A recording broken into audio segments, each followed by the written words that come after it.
What's up, Wisconsin? Welcome back to the Inside Wisconsin show here on YouTube and wherever you listen to podcasts. Trevor Thomas, John Anderson, J.A. We are not shy about it. Yes, we love the Packers. Bucks, cool. Badgers, Marquette, GB, UWM, all of it. We love the Brewers. Love the Brewers. We're all in on the Brewers. Every night I fight it on SportsCenter. I'm like, oh, I see the last place Yankees are ahead of the first place Brewers in the rundown. And then it's always like, well, they blew a 4-run lead in the ninth. Well, that's why they're in last place. Or, oh, Judge hit a home run. Or there's always some excuse as to why the last place Yankees are ahead of the Brewers in the rundown. That's okay. The Brewers are ahead in the standings right now, and we'll take that because they're going to play baseball in October. We will absolutely take that. October is going to be fun. There was a long span of my life where the Brewers were physically, statistically out of the playoffs by the time preseason started for the Packers. So I like the other side of the pendulum swing that we're on. The Brewers are in first place. So let's talk some Brewers today on the show.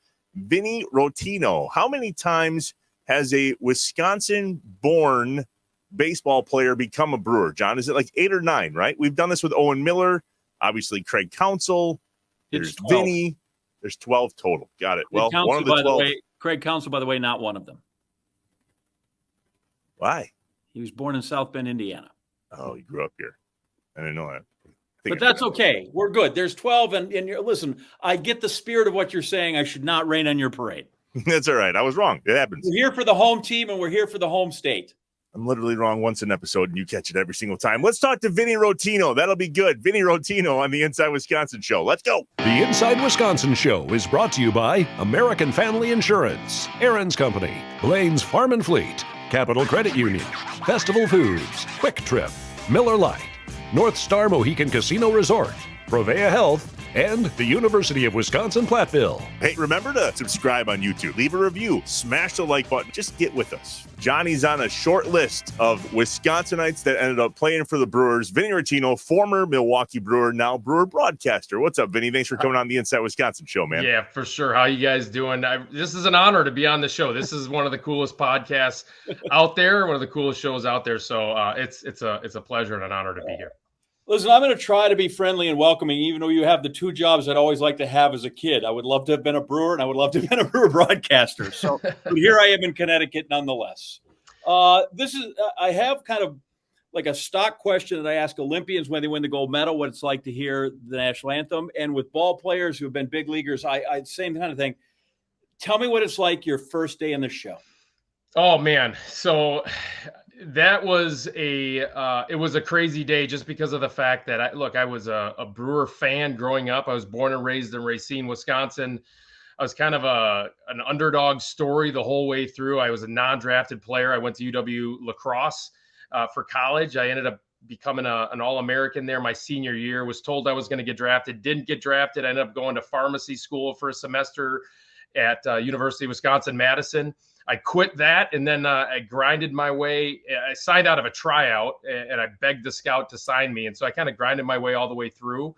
I made it to the big leagues about 3 years later, but I was kind of it was an overwhelming day, to be honest, but an awesome day. I'll never forget it. I thought I was going to get a game-winning hit. Ned Yost put me into the bottom of the ninth with 2 outs with a runner, the tying run on first base. Jeff Cirillo was on first base, and I ended up punching out. But I'll never forget it. I thought I was going to get a big hit, but I was okay until they announced my name, right? It was a sold-out crowd, and I was on deck. I'm like, I'm going to get this thing done. And then they announced my name, now batting Vinny Rottino, and it was difficult to walk to the plate at that point, right? I was thinking, okay, left, right, don't fall down, because I tell you, there's nothing like it in front of that many screaming fans with a game on the line for your hometown team, the team that you grew up watching Robin Yount and Paul Molitor playing.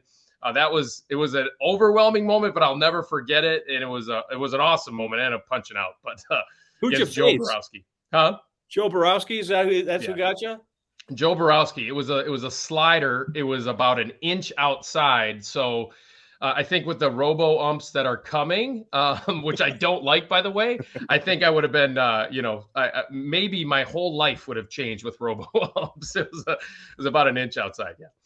I really appreciate the authentic answer there, because we asked Owen Miller that same thing, and he was like, "Oh, no big deal. I'm in the big leagues." I'm like, "Bull, man, it's home. When they call your name, that's a different deal." So how many people did you have there then, right? I mean, like, you are from here. You said Racine, by the way. I appreciate that. I wasn't sure if it was Racine or Racine. Thank you for getting that clear. Native 4 years. Racine, but yeah, go ahead. You do, Racine. Got it. Yeah. Okay. So 4 years in the bigs, man. Like, that's quick. Let's be real. Yeah, it happened quick. So like I said, I was kind of off the radar completely. I was older than everybody else in the levels that I was playing at in the minor leagues. And after my first season in rookie ball, I then took it upon myself to kind of work on some things with my swing, and change some things about my swing, learned how to drive the ball a little bit more. And then I was the minor league player of the year for the Brewers that following year. I was in Beloit in 2004. And so that kind of put me on the map as like a prospect at that point. And then they shot me up to AA the following year to kind of be more age appropriate for my level. And then AAA the following year, and then big leagues. So it happened quick, but yeah, it was, but yeah, I mean, just the fact that I was born and raised here in Racine again, and I was 2 years old when the Brewers made it to the World Series, and kind of the last winning teams that the Brewers had was way back in the early 80s. That was the last time they made the playoffs, and so to be part of the organization, kind of coming out of nowhere, was a really cool thing. But yeah, it was. I don't know. I feel a lot of pride to have been a Milwaukee Brewer and now be involved with the organization, just because, again, I know how passionate people are about their sports teams here in Wisconsin. So it's been a lot of fun. It's been a great ride. So you were 2. Trevor wasn't born. Some of us were graduating high school, but that's okay. I like everybody just the same anyway. But you know what? That crop that you were with, did you get the sense? Because, right, that's Fielder and Billy Hall and everybody kind of coming into their own. Did you sense that was a group, that was a core that was like, these guys are good and they're going to win games? Yeah. No, I mean, that's a great point, John, just because when you talk about the players that were involved in those runs, I mean, like you said, it was Billy Hall, and he was kind of like a utility guy at the time, because that's how much talent was around other guys. And he's a guy that hit 30 home runs. But Billy Hall, and then you had Corey Hart, you had Prince Fielder, J.J. Hardy, Giovanni Gallardo. I'm missing some names here, but Chris Capuano, I think, was on that name. Was he not, J.A.? He would know that, John. Chris Capuano. He was there, right? Right. Ricky Weeks was involved in that. He had come from Southern. I think they drafted him out of Southern. Second overall pick, yeah. Crazy. And it's funny, and you know this, and we talked about this with BA. I worked in Tulsa where it was AA. And you get a sense of guys who are roster fillers and guys who can really, or who are misplaced. When I first got to Tulsa, here's 19-year-old Sammy Sosa and 20-year-old Juan Gonzalez, or maybe their ages were flipped around. But you're like, those cats are different than the other dudes that are playing right here. Yeah, I mean, when you look at players of that caliber, you're talking about tools and talent and skills, right? And all those guys that we just mentioned, and the ones that you just mentioned, John, they stand above the rest. And I scouted for 4 years after I was done playing, after my 14-year career playing. And yes, it's scouting is a lot of fun, and it's not easy, but at the same time, like, guys like that stand out, and it's not that difficult to see them, right? You never want to ignore the obvious. And that's what the Brewers had at the time. J.J. Hardy was a toolsy, talented guy at age 19 years old. He stood out. I mean, the ability just to make the plays at shortstop on a consistent basis. You know, I played catch with a tarp when I was fielding a ground ball, and it's just different. It for sure is. And a Corey Hart, I mean, that's a 5-tool guy. Doug Melvin and company, I don't know if they get as much credit as they deserve in just kind of taking the team from 100 lost seasons, in 2002, 2003, and then turning it around and really pretty quickly. And it was with those core group of guys, those young players. So that was a lot of fun to be a part of. I was one of those roster fillers coming up in even my time in the big leagues, but again, I wouldn't trade it for the world. But yeah, it was cool to be part of that group. That was a huge deal for me. Lifelong Brewers fan. John mentioned it. I wasn't born when they were in the 82 World Series. So 2008 was the first time the Brewers were in the playoffs in my lifetime. I had vivid memories of sitting in County Stadium, watching Miller Park be built, and now you're on that team, man. So, like, take us back to the boy that grew up in Wisconsin as a Brewers fan, and then all of a sudden you're signed by the Brewers. Like, you mentioned how hard it is to walk to the plate, but what was that surreal moment like in 2003 when you actually got signed by the Milwaukee Brewers, your hometown team? Yeah, when I actually got signed, so I actually begged the scout. I literally begged Rick Wilson. He was the West Coast cross-checker at the time. I showed up at a tryout. Like I said, I quit pharmacy school. I got all A's in my first semester of pharmacy school. I was well on my way to becoming a pharmacist, and nothing against whoever's listening that is a pharmacist, but no thank you when you compare it to living out your dream and playing baseball. And so I flew down to Arizona. There's a tryout every year. Basically every team brings in a crop of guys. Maybe they're looking for like an arm that already have gotten released and they're playing independent baseball, still professional baseball, but not affiliated with a major league team. So they bring in a crop of those guys. Maybe they're looking for a backup catcher or an arm. Well, I showed up at this tryout as well, on an invite, kind of, and I had a great showing. And after the tryout, I said, "Hey, look, Rick, I deserve a shot. All these guys had their shot. Please just give me a shot, bring me to spring training." And he said, "You know what? You're right. You do deserve a shot." And that's how it happened. And I got in there my first spring training, and it was surreal. It was definitely a surreal moment to be playing Division III baseball at UW La Crosse in the WIAC, right? And that's a great baseball conference. But again, it is Division III, and scouts are a little bit leery of like, okay, are these numbers going to be real? Are they going to be able to translate? And the reason why I was able to translate those numbers and my skill and talent to the professional baseball game is because of my work ethic. Like I got so many chances to play because I worked harder than everybody else. I was the guy that dragged the bucket of balls out to the cage, before practice started and hit off the tee and changed some things about my swing. But coaches continued to give me chances and put me in the lineup because they liked me. And they realized, okay, this is a guy that we need in our organization, the way he goes about it. And I had enough tools and talent to work my way through. I mean, I played 14 years, but yeah, it was a definite surreal moment. And it was a lifelong dream that came true for me. And it's still going to this day. Now I'm part of the broadcast team, which is more fun than playing, actually, and scouting. So I've been lucky, even to this day. All I know is I'm never going to go in and get my cholesterol medication at a CVS or a Walgreens anymore without looking and go, I wonder if that guy can play ball. I wonder if that guy just has, if he's got power to all fields, or no, he's just a pharmacist. That's really what it is.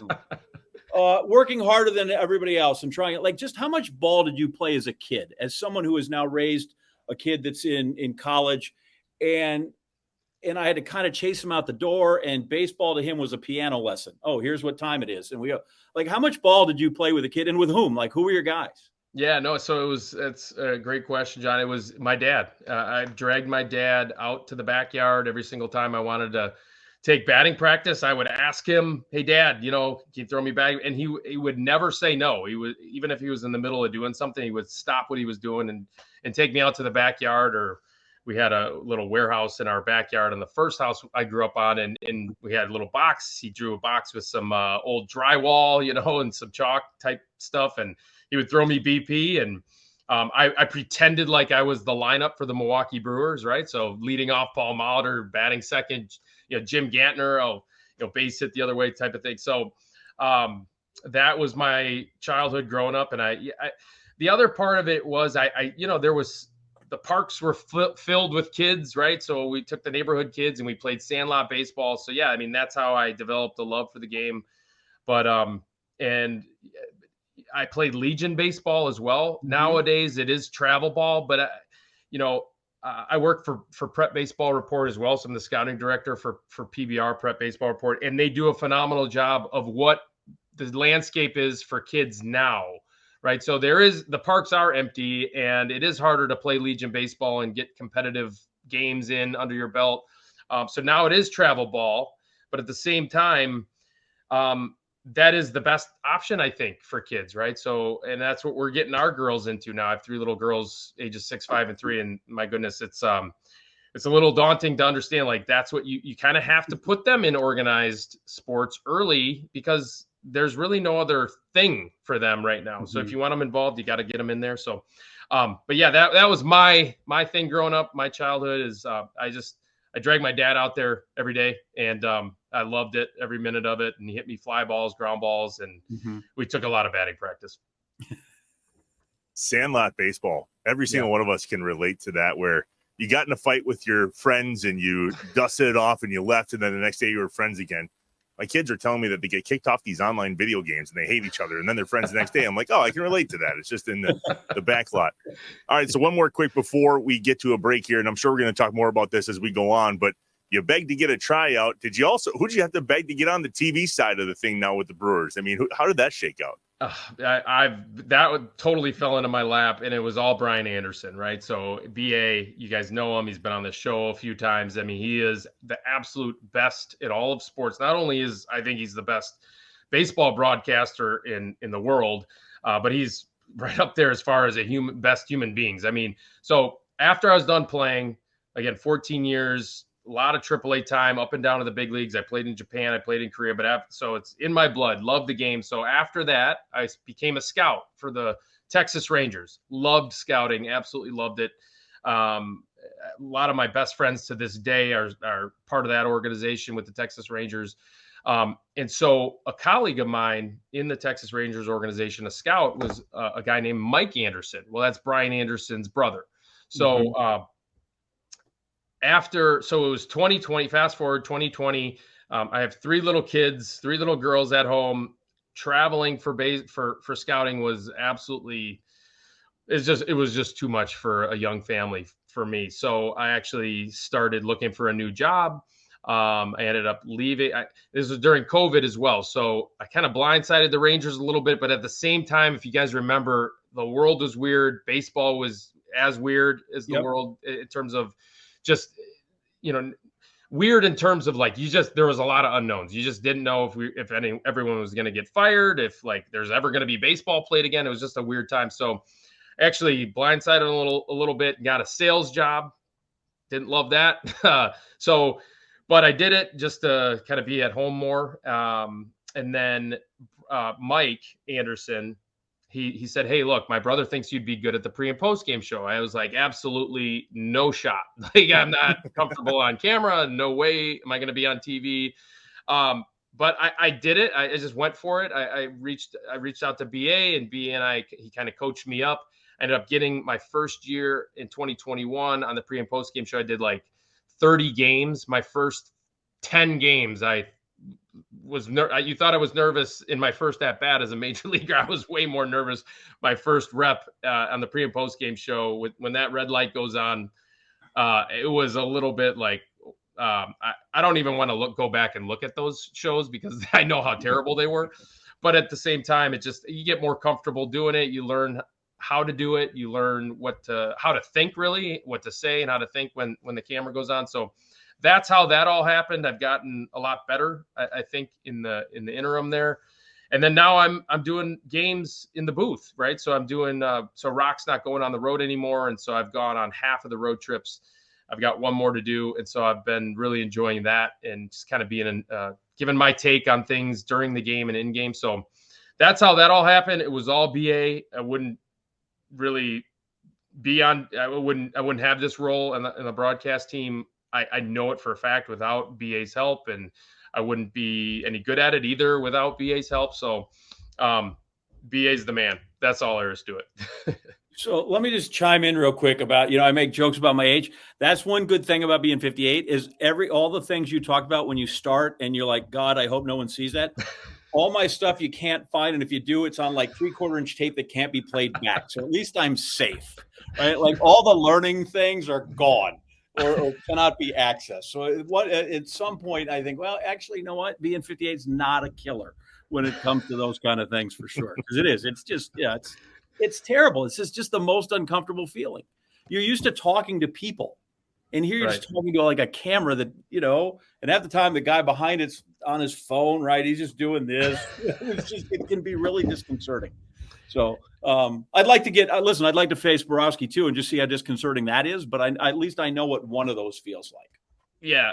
No, I mean, it is extremely, you're right, John, because and BA, the reason why I started to get comfortable was because of BA's advice. I mean, at the end of the day, he told me like, hey, look, you're going to be for a while, you're going to be thinking about, what everyone's thinking of you, how you're coming off, how you're sounding, what you're saying. Like it's just going to be coming from the outside in.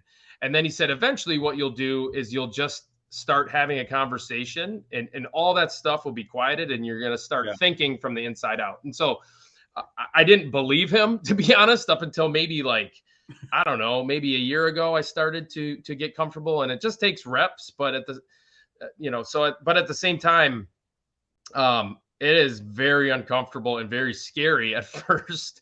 But yeah, no, you can definitely access all those first shows from me, because that was just a couple of years ago. I'm going to try and see if we can get somebody in the archives. Where'd you start? You said Tulsa, right? Tulsa, and then you went to Phoenix. Columbia.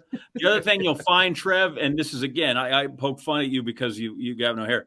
I used to be like 6'8". Like my hair would not have fit in this box right now. It was just and so whatever. We move on. Hair. Great. That's great. You got and look at Vinny Rottino's got great lettuce too. Break time. We're taking a break. No more hair talk. We're back in a bit.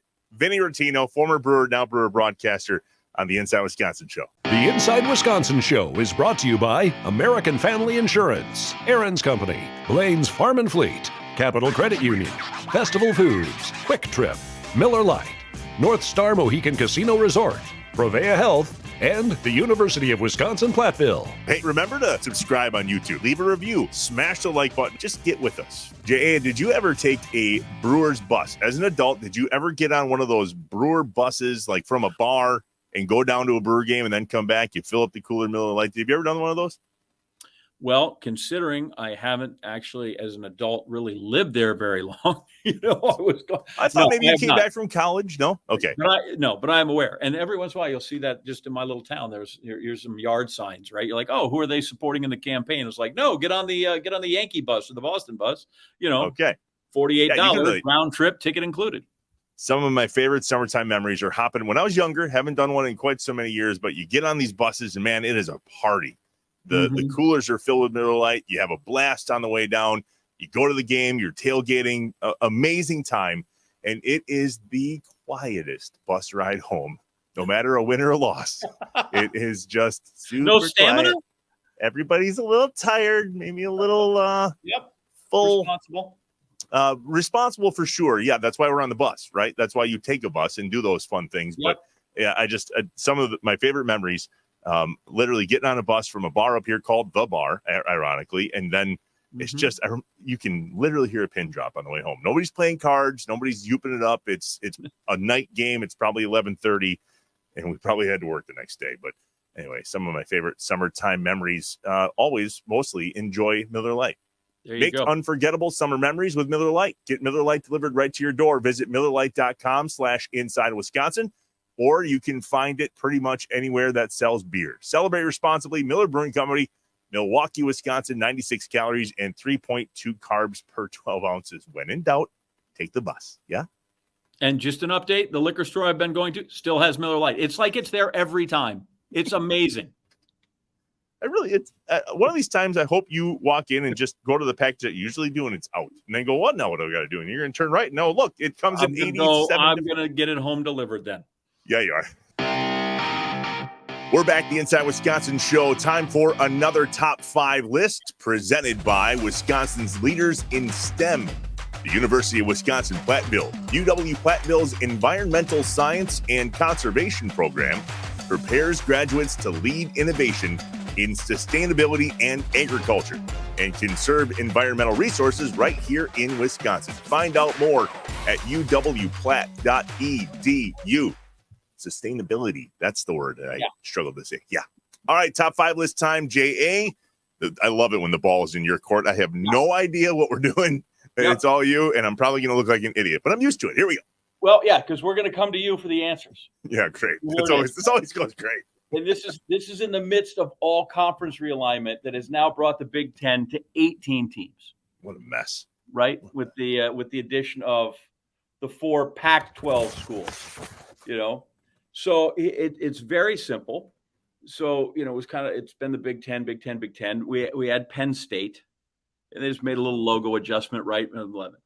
Then we put in Nebraska, then we put in Maryland, then we put in Rutgers. I guess they came together. What an ad for the conference that's been. Boy, those guys have been fantastic. Now we have the other one. So through all this, there are 5 schools that have been with the Big Ten since its inception in 1896 and have been members the entire time. 5 schools, Big Ten members the entire time from 1896 to now. I just want to know who the 5 schools are. I was thinking about this the other day. Back in my hometown of Jefferson, there was a Hardee's, and they had these basketball giveaways that were Big Ten basketballs, and there were actually 10 teams back when they were giving these basketballs out. So why do I feel like I'm going to give you one hint.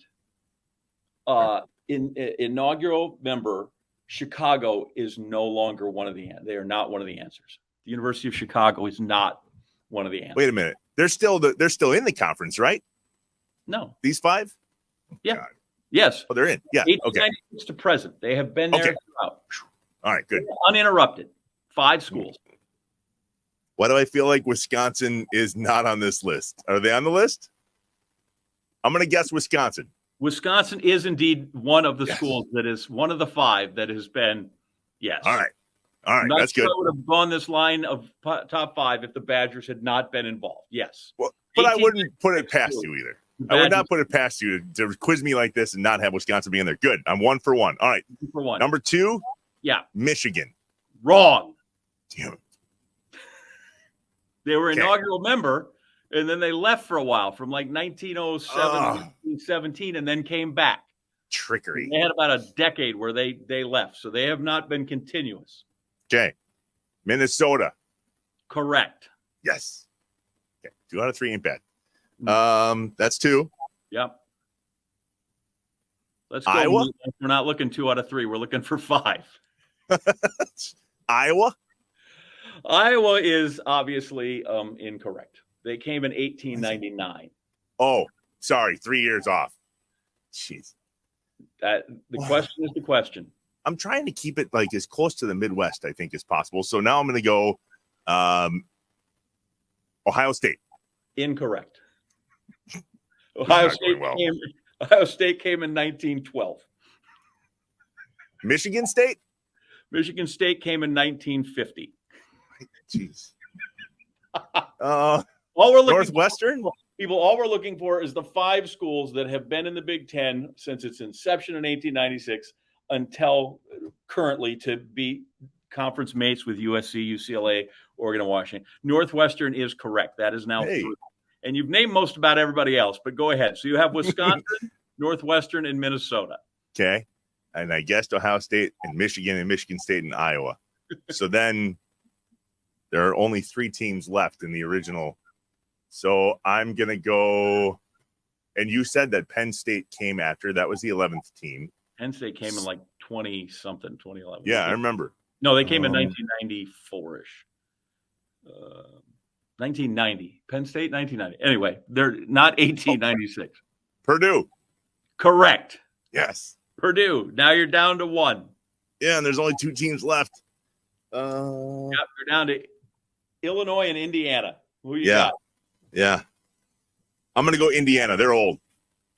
Illinois is the correct answer. It's not Indiana. Well, I was going to guess Illinois last anyway because I hate talking about them in this show. That's for sure. All right, so do it again. Illinois, Minnesota, Wisconsin, Purdue, Northwestern. 1896 to present, they have all been in the conference. Chicago was there to start. They left, obviously. They dropped football, then they left. There's a couple of satellite, like Notre Dame plays hockey, I think, now in the Big Ten. Those are the 5. And then Iowa, Indiana came in 1899. Ohio State in 1912, Michigan in 1950. And then Michigan went away. But I feel like you were really good on that. I feel like you're thanks. Yeah, perfect. Well, I was off to a good start with Wisconsin, who, by the way, I'm guessing was the inaugural member. Yes? Like it was our idea? That I know. I think actually it might have been the Purdue guy that got everybody together back in 18. But yes, so you're right. You totally, in that case, since you had the Badgers, Yeah. I feel like you passed with flying colors. Hey, congrats to Joe Thomas, by the way. Hell of a football guy. Yeah, oh, gosh. went into the Hall of Fame. I don't know if you saw, which is really honestly what a good, because some guys are, you can't forecast. Some guys are better pros than they are in college, so maybe nobody saw it coming. I love that. I kept getting blown up on social media. Hey, any comments on this? Like people were posting, hey, got any comments? Nope, no comments. Just moving on. A lot of guys are much better in the pros than they are in college. Yeah. Okay, Craig, save me. Joe Thomas is my number 5. Joe Thomas is my number 5. Joe Thomas is my number 5. Okay, highest draft pick of an offensive lineman. But here's the problem with why he's not higher on my list. Joe Thomas played for the Badgers from 03 to 06. The Badgers were good, but not great from 03 to 06. 2 words why. Stocko. By the way, I just wanted you to know that I said, let's go from the bottom up. And some people would go, wait, you just said Joe Thomas. Anderson said go from the bottom up, but that's fine. You said 5. Okay, Joe Thomas 5. So you've already got him too low, but what's next? We're out. We should go back. This is a bad line for you. We're back. The Inside Wisconsin Show. Trevor Thomas, John Anderson, and Vinny Rottino with the Milwaukee Brewers. Is that true, Vinny? Are you employed by the Milwaukee Brewers or Bally Sports? It's both, actually. So for the pre and post game show, it's Bally, and then for the games that I do color in the booth, it's the Brewers. So Bally on the pre and post, Brewers in the booth. You mentioned how good of a guy BA is. You're working really closely with another great guy in Jeff Levering. Really, really, awesome. Really solid guy. One of the best guys I've ever met. Tell us about your time in the booth now, and it's only away games, yeah? It's only away games, yeah, right now. Just because Rock, he's an absolute legend. Of course, we all love Rock, and so he just cut back and is doing only home games now. And so now, yeah, I'm going on the road for color in the booth on the road. I'm looking at all the jerseys behind you, and I literally wrote down the places you played, which, I mean, I've got 4 big league teams, 11 minor league teams, 3 different places in winter ball, fall ball, 2 different teams, Japan, Korea, and Italy. First, I want to know the Brewers jersey, number 8. When will they retire you and Ryan Braun's number, and will they do that together? Will you point that out to your kids? Look, kids, there's my number on the wall. Like, I would play that up. Oh, I mean, some of the jersey numbers, you're right. Some of the jersey numbers that I have had before really good major league players, it's kind of astounding, right? So I had 33 with the Mets, and that was oh my goodness, why am I blanking on the Black Knights? The pitcher who ended up Matt Harvey. So yeah, I was 33 before Matt Harvey. So I was 8 before Braun. I was 10 before Sal Frelick, right? So Frelick's going to have a monster career for the Brewers. I don't know who 25 was. I don't think anybody good for the Guardians. But they're no longer the Indians. So I mean, you could perhaps retire number 25. Anyway, I know. So it's been a long journey. It's been a lot of fun. Just, I mean, again, yeah. I mean, I was that grinder, that guy that's kind of bounced around to all different organizations. Basically, Andrew Monasterio, right? He took that same career path, and some guys end up really finding their niche with a team, or maybe they click with a coach, or maybe they just kind of get an opportunity and to play every day, and they run with it. We've seen that with a number of guys. We're watching that with Monasterio. We're watching that a little bit maybe with Blake Perkins. I know he's hurt right now, but a guy like Justin Turner. I mean, I played with Justin Turner with the Mets. Mm-hmm. I mean, he was just a utility guy, and he got actually designated for assignment, signed as a minor league free agent, which I did every year after I was cut loose by the Brewers. You sign as a minor league free agent, you hope to hook on, you hope to get an opportunity. But the key is to get that opportunity and then run with it. It's super hard at that point to shake that label off of you, basically as a 4A player. It's really difficult. You see it. That's why it's such a cool story when you do see a guy like Monasterio or Blake Perkins. Hopefully he sticks in the major leagues, or a guy like Jace Peterson. He was that guy, kind of did that up and down, and he finally signed a deal with the A's this last year. So, and I think he's traded now to the Seattle Mariners, but So it's difficult to do. That's why you take note of those guys and those stories when it happens. The larger part of that for me, though, is as you name those teams, and some of that is the progression of going up, right? Even the best prospects have 3 or 4, stops or minor leagues, except for the Oriole kid, Jackson Holiday, who's apparently going to play, 6 teams, 4 teams in 3 days and be at the bigs. But the larger point is, like, what is it about the game that grabs you that you couldn't for 14 years shake it, that you would chase that thing around the world? What is it about the game that is in your soul that just couldn't be expunged? Yeah. So it's, man, that is a deep question. I've thought about that question a lot. Why do I love the game so much? And why? Well, first of all, like, to get the love of the game of baseball, again, just fostered at an early age by the Milwaukee Brewers, right? Watching them every single day, cutting out the box scores, growing up watching a team like that. And then my dad just would, drop everything to practice with me. And just, again, I was pretty good at a young age. So just like being good at it, then you find that you love the sport that much more. And then once you get into pro ball, and once I got that opportunity, I just felt like I can't try to knock down every single wall that's put in front of me. I can't not do everything I can possibly to keep this going, because I'm so lucky. Like the feeling of gratitude once I got in and got signed to a professional contract, like, I was just so grateful that I was just going to do everything I could, ethically to keep this thing going and make it to the big leagues, and try up until the last day that I knew I was retiring. The following year, my wife was pregnant. I knew I wasn't going to be the guy that was going to, have kids and drag them along to every city that I go to. Till that last day, I still was trying to, like, fix my swing. Don't ever look at my swing, by the way, because it was ugly as can be. But I was still trying to, like, figure it out up until that last day. And I guess it was just what kept me, what created that mindset in me. It was just that feeling of just, like, loving the game, feeling grateful for the opportunity, and never taking it for granted. And that's what it was. Just kept going.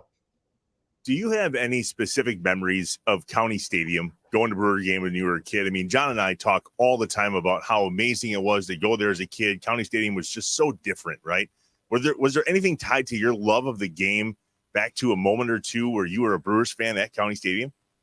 I loved going to the ball game. My dad and I would go a few times a year. It was close, 25 minutes away. It wasn't that difficult to get to the stadium. I remember being a kid, and we would buy cheap tickets and then, try and make our way down by closer to the field in late innings. And I vividly remember one time we were really close to the dugout, the home dugout for the Brewers. And I remember Robin Yount coming off the field and running. He always ran, on and off the field. He played the game as hard as he could all the time. And I remember I made eye contact with him once. I just thought that was the coolest thing. And I remember doing that as a player too, like running on and off the field and, making eye contact with a little kid or something. I don't know. That just always stuck with me.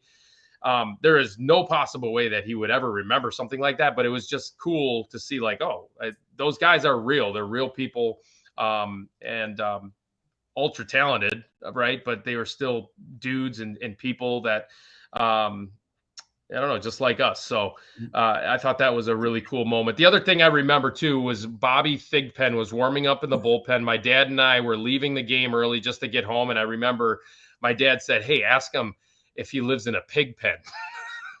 This was the stupidest thing ever. So I said that as like an 8-year-old. I'll never forget it. "Hey, Bobby Thigpen, do you live in a pig pen?" And my dad thought it was the funniest thing he had ever heard. He was like laughing, falling over on his way to the car. He won't remember that either, but I will never forget that. So he probably heard it more than once when he goes through there. You've got all those big league jerseys behind you. You told us still that you're really proud of the Italian World Baseball Classic jersey. How come? Yeah, so that was such a cool tournament to play in, the World Baseball Classic. So how did they pick the rosters? What they would do was look at every 40-man roster of a team, and they would pick out the names that ended in a vowel. And that's a true story. They told me that. So they found my name. I was on the 40-man roster for the Brewers. So that was a catcher. And so they asked me to play on the team. And so I was like, absolutely. So flew us down to Florida. So I was in spring training with the Brewers in Arizona, flew to Florida, worked out with a group of guys. And what was so cool about the tournament was the fact that half of the team and half of the roster was major league players or guys on the 40-man. It was like Chris Denorfia. It was Jason Greeley. It was Mark DeFelice. He was a Brewer. Mm-hmm. A number of other guys. I'm blanking on some guy. It was actually Francisco Cervelli. He was the other catcher. So he actually was born in Venezuela, but his dad was born in Italy, and so he was able to play on the Italian team. So, but then the other half of the roster was native Italian people, players, and they were so fired up about this tournament, and they wanted to win so bad. And the manager was a guy, I'm blanking on his name, but Marco was his first name. But he was the manager, and he was a manager of one of the teams in Italy. There's a professional league in Italy. And then there's coaches around him like Mike Piazza and Mike Hargrove and Tom Trebelhorn, who all had Italian ancestry. But Marco was the manager. And so it was so cool. He was such a great guy and a good baseball man as well. So he was the manager with all these great major league managers and coaches behind him. And then this Italian group of Italian players from the native league, again, that just we're so passionate about wanting to win. And so we all got kind of gobbled up by that. And it was awesome. We actually played the Canadian team in the first game of our pool play and beat them. And that was a stacked lineup, right? With Joey Votto when he was in his prime, and Justin Morneau and a bunch of other Canadian players. So we actually beat them. And then we lost to Venezuela late. They were in our pool play. And then I think we ended up losing again to Canada to advance, or losing to Canada next to advance. But it was such a cool tournament. Just the fact that all those native guys were in there and wanted to win for their country. And I love the World Baseball Classic now because of it. You say Votto, Morneau, like those guys sounds like they should have been on Team Italy. Like that was in the last name, right? Yeah, no doubt. Not Canada. Take us to your scouting days. John and I met doing some fun stuff in the Northwoods League. I know that you were all over the MLB, but did you ever bounce around any of these Northwoods League teams here in the Midwest? I didn't. I was a pro scout, so that means I had 4 organizations were my responsibility. So I had the Brewers, I had the White Sox, I had the Red Sox one year in the Blue Jays, but then I got the Cardinals as well. So my responsibility was to cover the whole organization, know every single player inside and out, from the major leagues on down to the lowest level of rookie ball. And then eventually my last year scouting, they wanted us to look at some of the Dominican players as well in the Dominican Summer League. But so where was I going with that? Pro scout instead of college scout. Didn't know the difference over here. Just a basketball guy. Yeah. So my responsibility was to, anytime a trade would come up with a team or a free agent would become available, I was responsible for knowing that player inside and out. So like any kind of like player to be named later type of a deal or something like that, that was my job, to know that player and be able to separate those players. Or if we're trading Yu Darvish to the Milwaukee Brewers, then I had to know, kind of prep out the entire organization to get, for prospects, right? So Corbin Burns was on my prep list. Brandon Woodruff was on my prep list. Freddie Peralta was on my prep list. Those are my top 3 pitchers in the minor leagues at the time. And so it looks like I got those three right as a scout. But again, not super difficult to see the talent there. But yeah, I mean, you have to also separate guys like Lewis Brinson, who I wasn't in love with when he was with the Milwaukee Brewers. So but I won't mention some of my misses that I had as a scout. But it was definitely an interesting job. I actually loved that job. There's a lot of art that goes into that, and you have to kind of blend the new stuff with the data and the analytics with some of that art kind of like feel for players. And so that's what I loved a lot about scouting. Yeah, because who doesn't love launch angle and spin rates? It's my favorite stuff. Hey, the team you cover every day now, who's a guy out there on that roster that you like their approach, their work ethic because of the way you worked and approached the game? Man, I got to tell you, so I know I'll also mention a couple guys. The first guy I'm going to mention he's struggling mightily this year, but you would never know it the way that he carries himself on the field is Willy Adames. It's remarkable how much he is struggling this year, but yet he never takes it out on defense. You would never know that he's hitting 200. So what that tells me is all Willy Adames cares about is helping the team win. And if you do that, you usually you'll play to your kind of your ability level or your ceiling, you'll say. But he's clearly still struggling through that. But again, you can see it. He wants to help the team win no matter what. So that's how I kind of approached it. Even if I was playing in AAA for like the 4th year in a row, I wanted to win. I needed to feel that way because that was the way that I played at my best. So then the other guy too, and you can see it from this guy, is Sal Frelick. I mean, what a grinder! If you have a guy with that kind of mindset, a grinder, meaning he will work his tail off, he will sacrifice his body on a diving play, he will not care what it looks like to put the ball, his swing looks like to put the ball in play with 2 strikes. We've seen him take some ugly swings, and just to battle the pitcher every single at bat. It's a mindset that's pretty rare, actually, especially in today's game. And then to have talent to go with that mindset, I mean, he's going to be a special player for the Brewers. And so I appreciate both those guys.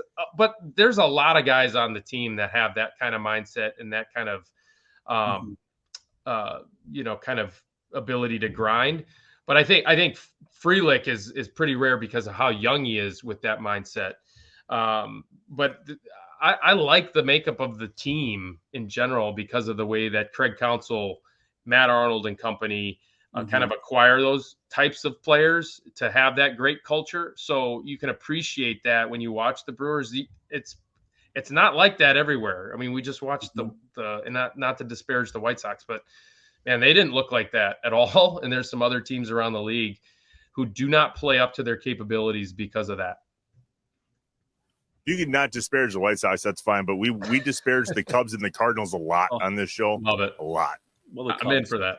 Yeah, we're in for that. We'll talk a little bit about that. All right, we're going to wrap it up real quick. Vinny Rottino, Brewers former ball player, now ball broadcaster.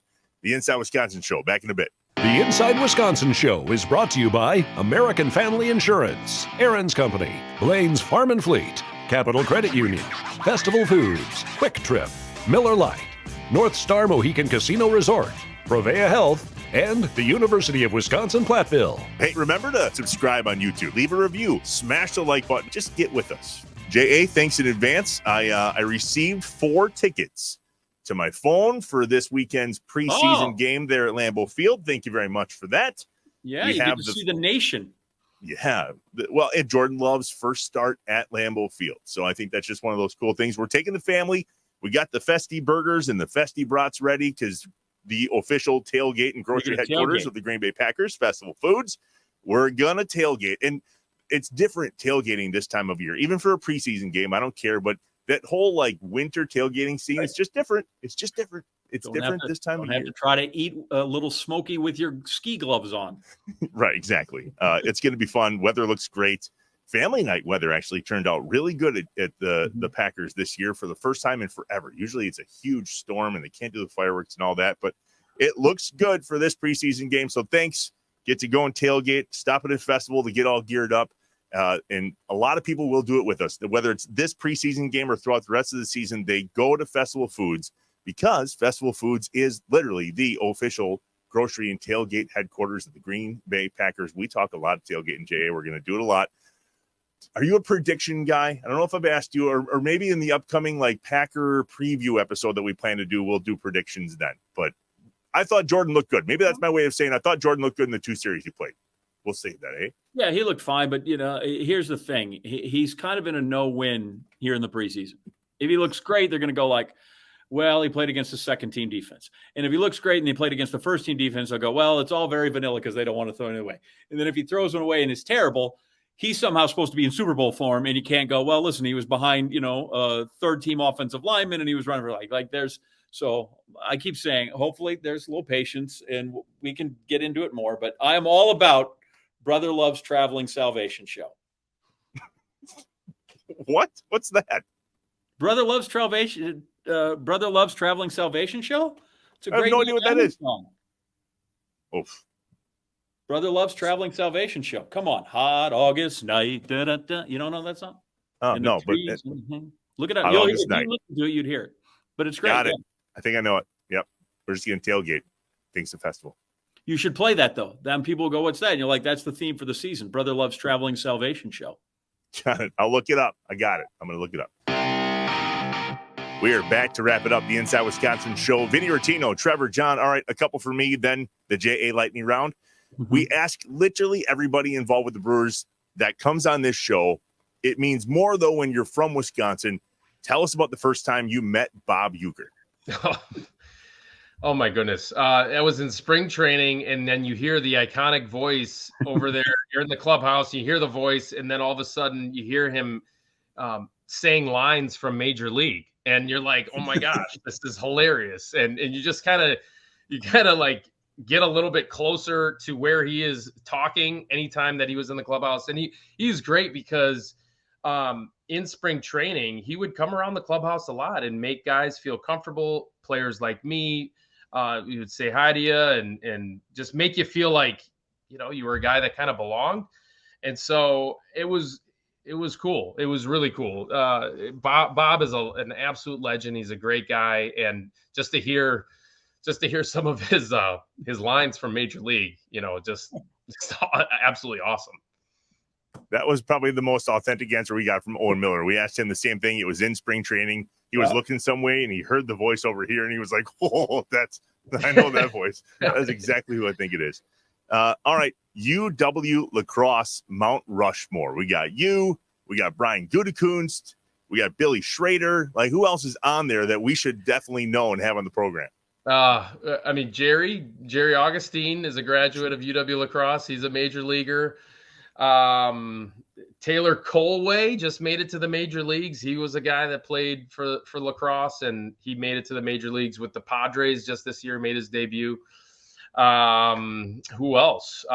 Andrew Rock. He was an Olympian. Gold medalist in the 400. Yeah. I was waiting, hopefully getting some track love. There it is. Yeah. So there it is. He was in the 400 relay. Yeah. All right, J.A. Trevor, everywhere. Track is everywhere. Literally everywhere.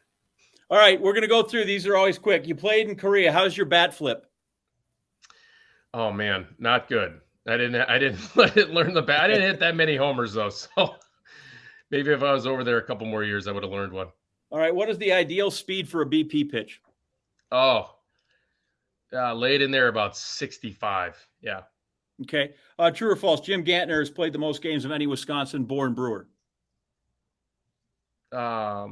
True. Yeah, by like 1,000. It's not even close. Speaking of UW Lacrosse, 46 national championships. Where does that rank all time in D3? Holy cow. Is that in the top 10 somewhere? Is that first? It is second behind Kenyon College. It's got like 40 swimming titles. It's ridiculous. Oh, wow. Okay. Name a Hall of Fame teammate. A Hall of Fame teammate. Not like he has to be in Cooperstown. Like that guy is a Hall of Fame teammate. Prince. Just a great teammate. Prince Fielder. Yeah, that he wasn't great with the media, but in the clubhouse, he wanted to win so bad, and he was just a great dude and hilarious. You would never have known it.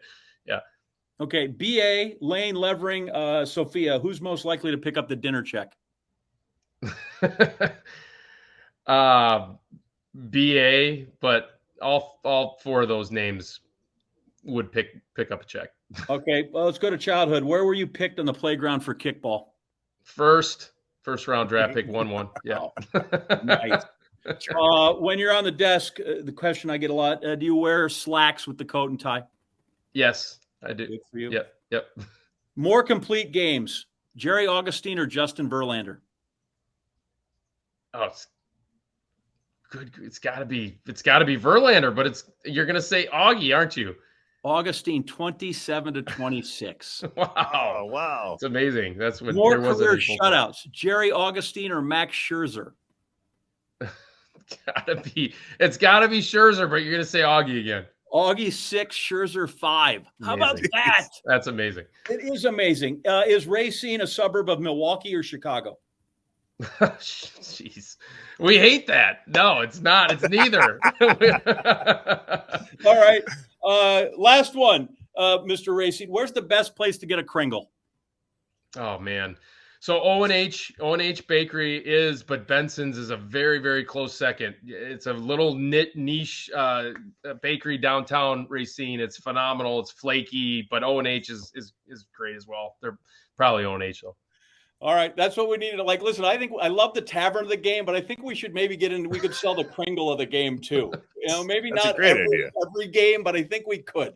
So that's what we have. That is fantastic. I appreciate it. I'm glad that you brought up J.J. Hardy because someday I will tell him the story I haven't already about when the Brewers called and yelled at Steve Berthiaume and I over J.J. Hardy with their PR people, which got us in trouble. Trev, we may be still suffering the slings and arrows of that when it happened. They just had the media guide one time, Vinny, and it just said played baseball in high school. And then it didn't list any accomplishments. It didn't list like all state, or it just happened to have this line. And so then he'd be great. And Steve Berthiaume and I would go, well, I was so good. And you go, well, yeah, he played baseball in high school. So that was our running joke. And the Brewers finally got so tired of us. They called, and this was after he went to the Orioles, and they called and yelled at us when we were doing it when he was at the Orioles. But anyway, if you're ever wondering why J.J. Hardy was such a good player, that was in the media guide, huh? Just one of the lines, and then it was there, and it. I got to tell. So Mike Vassallo is responsible for that.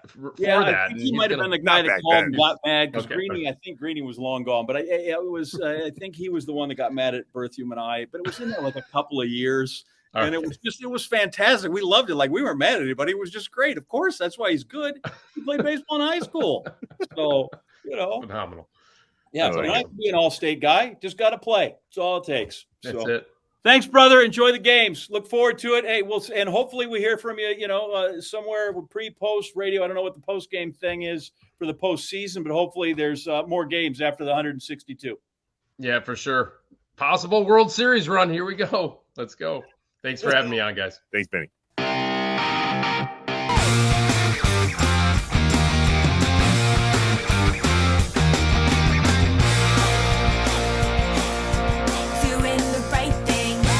Vinny Rottino. I was looking at this. I've showed you this before, all the Brewers hats that I have this up in the thing. So did he ever wear the M and the B, the mitt? I don't think so. No, it was the M with the wheat. I think they had Throwback Fridays back then. Remember? They did with the pinstripes. Yep. Yeah, right. I think he might have. Got to ask him that. He's fantastic. I think he's great on the air, and I think he was a great player, and he's clearly a great Wisconsinite. Glad he joined us. So, listen, I have two things. One is, because everybody would love to have a 15-year big league career. But in my book, like, if you're a big leaguer, you're a big leaguer. And if you've made it to the show, I don't care if you played there one day or 10 years, like, that's an amazing thing. The number of people that play baseball and then actually somehow make it to the show is crazy. And so it's unbelievable to be a big leaguer. And then as a television guy, like, part of the reason he's good is all those little subtlety things that he talked about, the grinding, been to minor leagues, scouted, so he's got that scout's eye, and all those things. You don't have to be a 400 home run, 300 career hitter kind of guy. Like, all those things that he worked on tirelessly then become really evident to him, and he's able to really point out things and had those struggles, so he can talk about a guy like Willy Adames who's struggling without sounding like he's ruining a guy. And I think those are gifts that he brings to the broadcast, and are things that really add depth and layers to the Brewer broadcast. And it's part of the reason the Brewers have such a great broadcast team, both television and radio, that listen, I sit out here and watch the Yankees, and I'm just Michael Caine television's great, but beyond that, there's some. You're like, that's the 27-time world champs. We got it much better in Milwaukee. Yeah, BA's no dum-dum. He must have seen that coming, and that's why he reached out to Vinny. That was a pretty cool story that BA had a lot to do with it. Mm-hmm. All right. Fun to reminisce about our childhood as Brewers fans because Vinny grew up here just like you and I, but there's better stories from one of our childhoods, and it's yours. And we call it John, Wisconsin. What's the latest? Yeah, it's John, Wisconsin. This is from adulthood, though. This is from when I was a grown person and I'm working at ESPN. But since we were looking at Ryan Braun, number 8, and Vinny Rottino, number 8 before him, and before him was Mark Loretta, right? Remember Mark Loretta? Really good player. I do. Well, Mark Loretta, really good player. He gets traded off, and he's in San Diego. And he strikes out one time. And this is right when he played on some really bad Brewer teams. Yeah. So he strikes out, and I said, well, you can take the boy out of Milwaukee, but you can't always take the Milwaukee out of Milwaukee, which we think is really clever. And the next day, Dave Revson comes up to me, now the Big Ten Network host, and he's got an email from Mark Loretta. And he said, dude, he is so pissed at you. Now, I'm like, I don't know why he sent it to Dave Revson, but he said, Dave, and it's tell Anderson if he gets in the box and he can hit a curveball, blah, blah, blah, go F him. Like, it is just mean as a snake. And he's like, I suggest you call him. So Loretta and he is just reading me the riot act. And then he just explodes laughing. And Rever's on the call because they were fraternity brothers at Northwestern. So he probably was a little upset that I'd said it, but I think Rever vouched for me. But the two of them set me up like a dog. Oh, and just, I was going to say, you've got a hell of a track record of somehow pissing off the Brewers on SportsCenter. But well, at least he was a Padre then.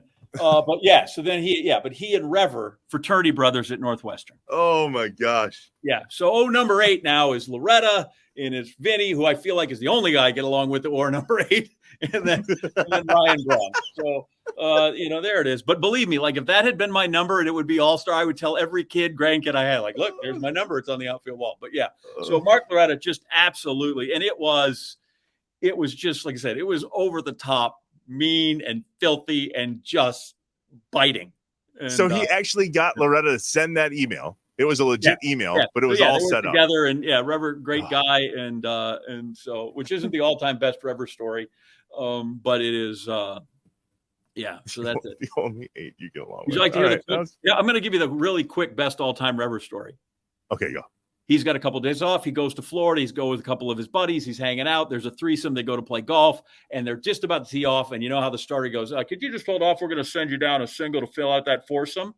So they get that call. They wait, and the 4th guy shows up. It was OJ. Jeez. Yeah. So that's the short version. Rever tells a much better Rever. But, yours truly. Yeah. So there you go. Yours truly. Awesome. There you have John, Wisconsin, Mark Loretta, not a fan. Oh, wow. That was good. I had never heard that. That's fantastic. I like it when I'm surprised. That's fun. All right, J.A., before we wrap up this show, we have another episode of Deeper Roots with our friends at Blaine's Farm and Fleet. Had you ever gone to Lake Geneva when you were a kid or even as an adult? You ever spent time down there? I've been there twice, but most recently was last summer when my niece got married. Oh, yeah, that's right. So you may have then heard there's something called the mailboat, the U.S. mailboat that goes around Lake Geneva literally every single morning. And they deliver mail in newspapers literally around the entire lake. Now, I don't know what a newspaper is, but I do know what Lake Geneva is. Yeah, you don't know. Yeah, okay. Yeah. It was so fun. I didn't get the chance to do it. I don't know if you saw it online, John, but Donald Driver did it as part of the new spokesperson for Lake Geneva, and he biffed it when he got back on the boat, so I wasn't going to try it. But it was a really good time. It's a really great story. They're celebrating the 150th season of this company that does this U.S. mailboat thing and so much more down there for Geneva Lake. Get that? It's not Lake Geneva City, Lake Geneva, Lake Geneva Lake. Anyway, you'll enjoy this one. Took a little sail on the U.S. mailboat down in Lake Geneva. Another episode of Deeper Roots with our friends at Blaine's Farm and Fleet. People ask me if I was ever a mail jumper, and I always tell them, if at any point during the trip you see me go out that window, I suggest you put on a life jacket and come right along behind me. So much for the captain going down with the ship. Farmers, brewers, hunters, packers, badgers, cheeseheads, neighbors. No matter what name we go by, we are bound together by our roots. These are the people, the stories, and the patriotism from inside Wisconsin. Welcome to Deeper Roots with Blaine's Farm and Fleet. We are sitting in Geneva Lake, not Lake Geneva. I learned that today. That is Captain Ray Ames, Lake Geneva Cruise Lines, and most notably, the U.S. mailboat captain. Ray, good to meet you, man. Good to meet you. So the U.S. mailboat delivers mail and newspapers all across Geneva Lake. It is difficult for me to say Geneva Lake. We all see it as Lake Geneva. Technically, the water is Geneva Lake, and the city is Lake Geneva.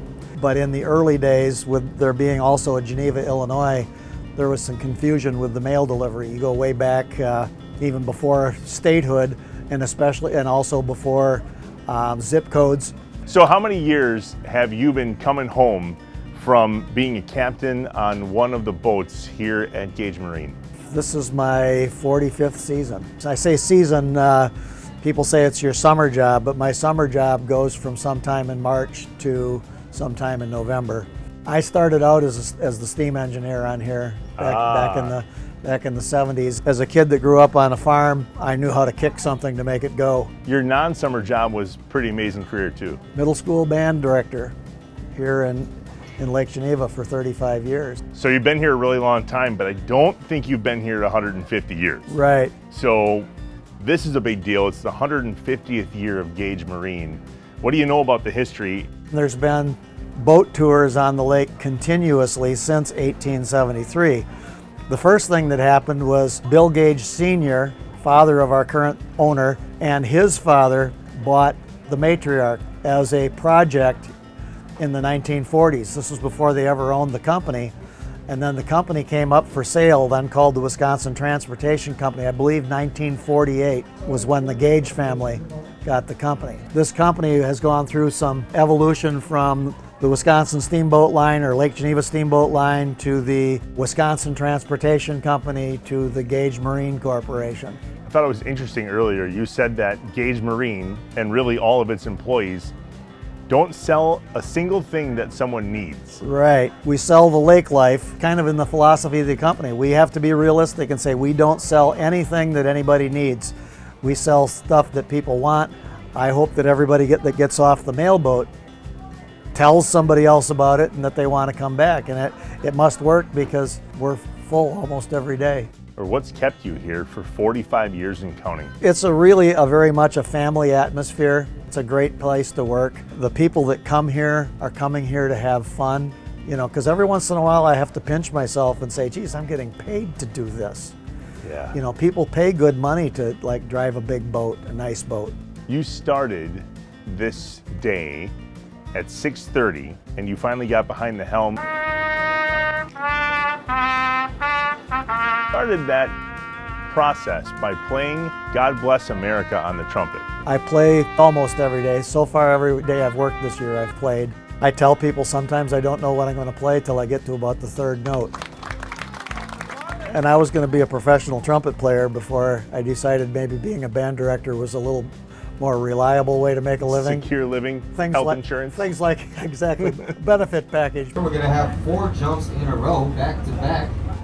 This U.S. mailboat thing is very, very unique. There's other places that deliver mail by boat, and some of them carry passengers, but this is really the only one I know of that does it like us, where you're doing individual deliveries around the lake as we go and getting that narration. In the box. And now she's going for a run. She's going from 90 to 89. Look at this. Oh my God. She's burning a lot of calories. All the way down the shore. Wow, this is a mini run. Is she gassed? Nope, just a quick wave.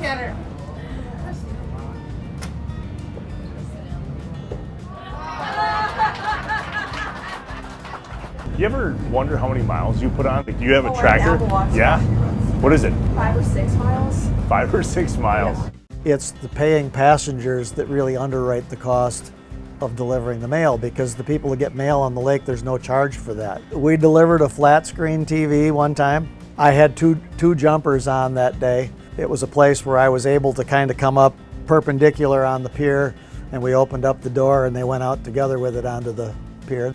How many of those jumpers blame you for when they hit the water? Not very many. I'll come clean with them if I think I caused it. I won't ever put them in on purpose. If they decide they're going in on purpose, if they need me to speed the boat up a little bit so they miss behind, I'm down with that. Were you on the boat that day that Donald Driver biffed it? I was. What's the story there? He literally made the first jump he ever saw. And we talked him through it. We showed him pictures. He would have been good to go, except he jumped off the boat, ran to the mailbox. So I said, after you make the delivery, keep running and then just jump back onto the boat. But he turned to run with the boat and the cameraman was like right there. And so he had to make a left turn and he came right in through the door. Fortunately, he made his living knowing how to fall. Hitting the deck. Yeah, he was a good sport about it and he didn't get hurt at all. Over the years, do you have a favorite story of being out on the lake? I actually had Neil Armstrong on one of the boats one time, got to meet him. His famous quote of "one small step for man," he said what he actually said was a small step for a man, but it was a voice-activated microphone.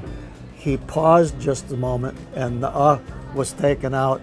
Wow. And so the quote was changed. So it was supposed to be one small step for a man, me, a man. It's a small step for me stepping off. Giant leap for mankind.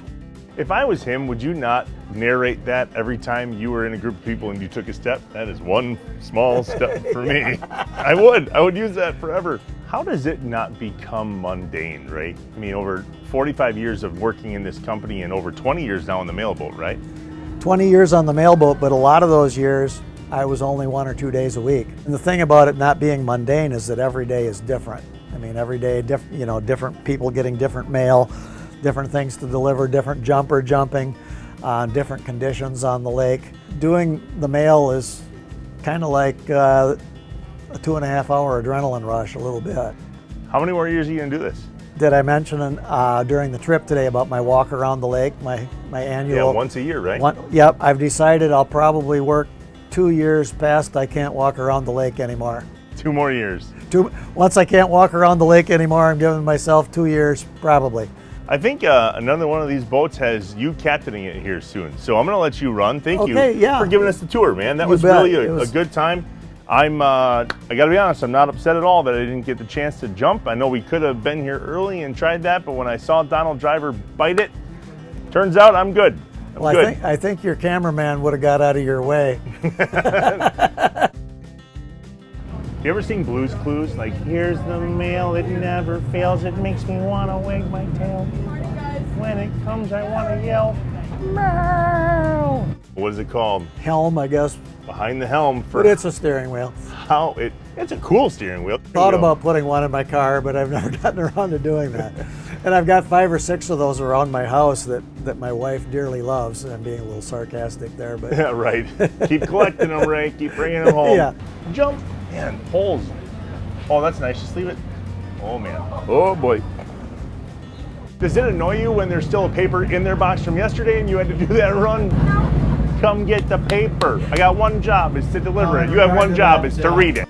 Delivery complete. The latest episode of Deeper Roots with our friends at Blaine's Farm and Fleet. If you enjoyed this episode, we did. We hope you did too. And you'd like to experience Geneva Lake on the mailboat for yourself, it's a great time. Go book a tour at cruiselakegeneva.com and say ahoy to Captain Ray for me. He was great. If you or someone you know has a deep-rooted story and you'd like us to share it in an upcoming episode, you gotta let us know. Head to the website. Just type farmandfleet.com/deeperroots into the search bar and then fill out the form on the page. We want to hear from you ASAP. farmandfleet.com/deeperroots. As always, don't forget to like and comment below. Smash the subscribe button if you're watching here on YouTube. And if you're listening to the podcast, go ahead. 5 stars, please, in that review area. We will see you next time.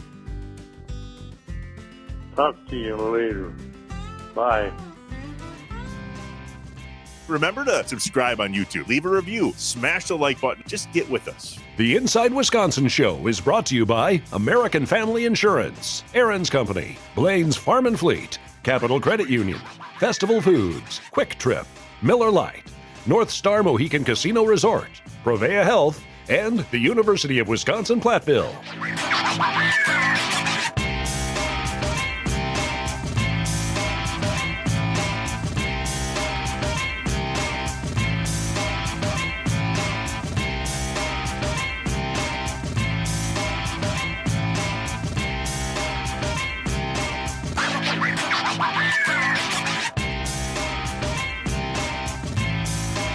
up and sit down.